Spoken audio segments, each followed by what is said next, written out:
football sànq mosal nañ leen ci tuuti waaye dañuy seetaan intégralité bi ñu dellu si waat ci jàngat bi.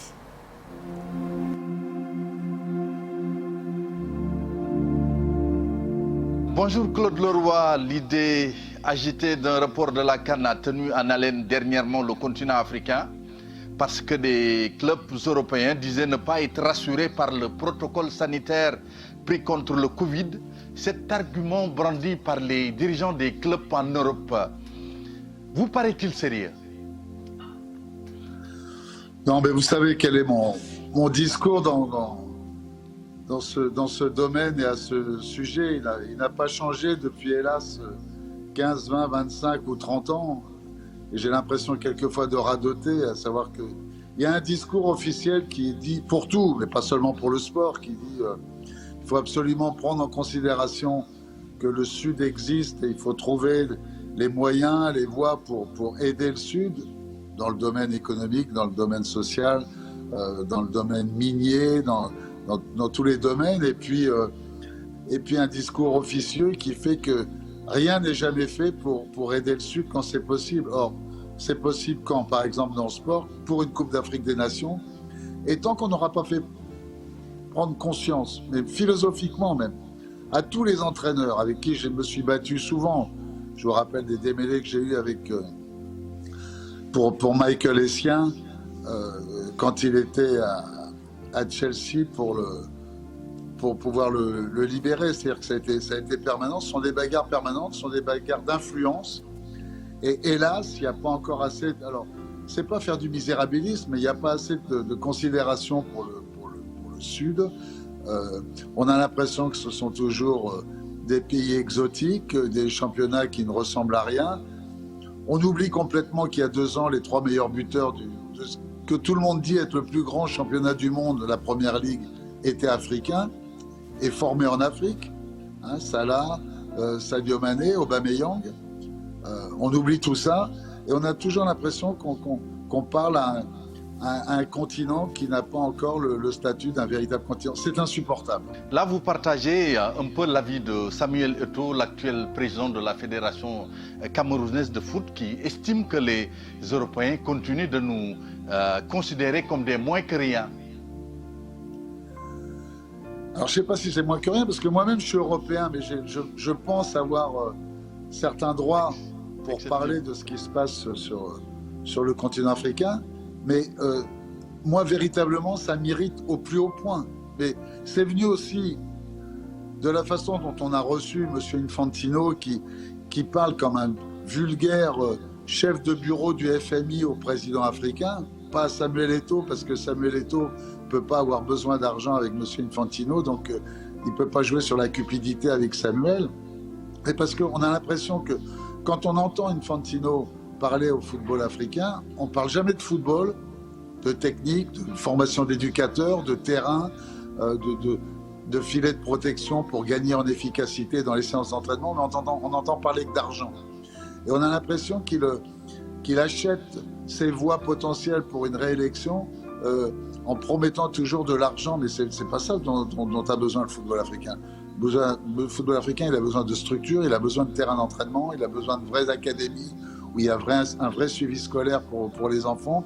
Il a besoin de l'organisation de championnats féminins, de l'organisation de championnats de jeunes en permanence, du respect des identités et des dates de naissance, et d'arrêter ce qui se passe encore quelquefois, la triche sur l'âge. C'est ça dont il a besoin pour grandir encore, parce que le potentiel est là. Quelle est la part de responsabilité des dirigeants du football africain dans ce qu'on peut considérer comme un manque de respect des clubs européens? Sont-ils complices, comme l'a dit Eto'o? Mais oui, il a raison. Mais il a complètement raison. Alors, il ne faut pas faire d'amalgame, c'est pas tout le monde.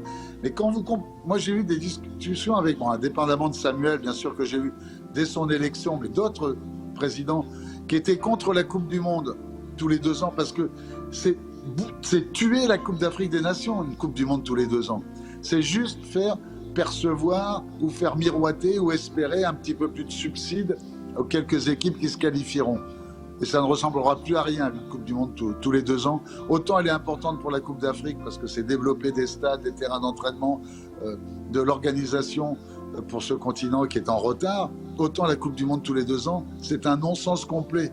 Est-ce qu'un milliardaire qui est président de la CAF, considéré aujourd'hui comme un pion d'Infantino, est-ce que ça fait les affaires du foot africain? Bien sûr que non. Moi, j'ai jamais compris pourquoi quelqu'un que j'aime beaucoup, le président sénégalais ou le président ivoirien, se soit couché devant ce milliardaire sud-africain. C'est un leurre complet. L'Afrique du Sud, je vais vous dire une chose, l'Afrique du Sud, depuis toujours, on sait ce que c'est. C'est un magnifique écrin. C'est une lettre d'une beauté, c'est une enveloppe d'une beauté formidable. Mais la lettre qu'il y a dans l'enveloppe, elle est truffée de fautes parce que on s'est rendu compte qu'il y a des stades magnifiques, il y a un potentiel économique énorme en Afrique du Sud, mais pour quel résultat jusqu'à maintenant, à part une Coupe d'Afrique gagnée chez eux? Samuel Eto'o, président de la Fédération camerounaise de football, vous pensez que le fait Samuel Eto'o peut faire tache d'huile dans d'autres pays du continent? Ben, j'espère, parce que au moins il y a une chose qui est sûre, c'est que on ne cherchera pas avec Samuel à savoir combien de maisons il a construit pendant son mandat. Tout le monde, au moins, ne perdra pas son temps. Tout le monde sait très bien qu'il n'est pas venu chercher de l'argent. Il a un projet.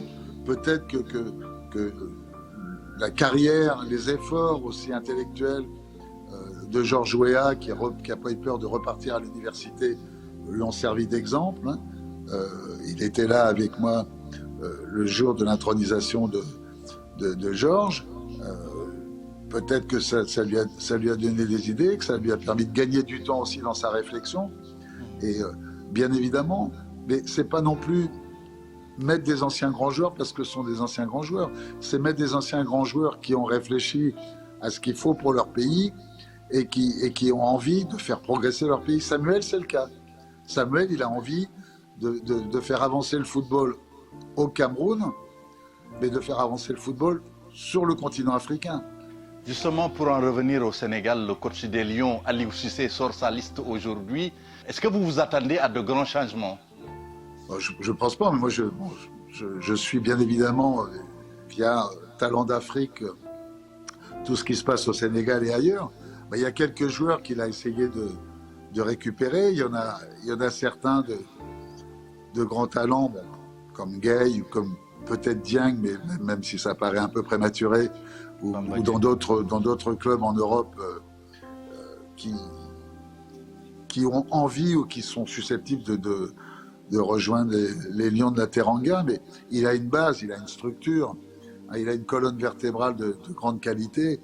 Et bien évidemment, le Sénégal, vous savez, c'est pas parce que je suis là avec une télévision sénégalaise, mais je n'ai cessé de le répéter sur tous les tons et sur toutes les antennes, avec encore l'Algérie et le Cameroun, parce que c'est le pays organisateur, ça sera un des 3 grands favoris de cette compétition. Un chat noir est entré dans la tanière parce qu'on a perdu Crépin Diatta. Oui. On croise les doigts pour Ismaïla Sarr et Kalidou Koulibaly. Est-ce que Aliou Cissé a des raisons de se faire du sang d'encre? Bien sûr que Aliou, ça doit le chagriner, ça doit lui poser problème. Diatta, on sait que c'est un joueur important, même s'il a du mal un peu à s'imposer en Ligue 1, mais c'est un joueur important. Monaco. Du Sénégal, il revenait, il avait marqué un but magnifique dernièrement. Il a souvent été coutumier de ça avec les Lions de la Teranga.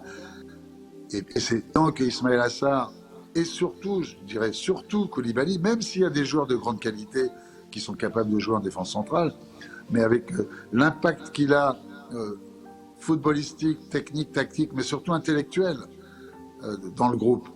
Parce que c'est quelqu'un pour qui moi j'ai beaucoup d'admiration comme homme, indépendamment du footballeur.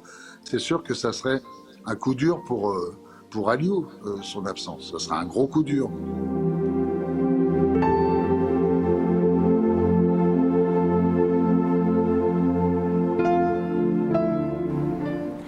Merci beaucoup, merci Mortala Gaye ci entretien bu am solo boobu ak Claude Leroy, merci beaucoup Mortala Gaye.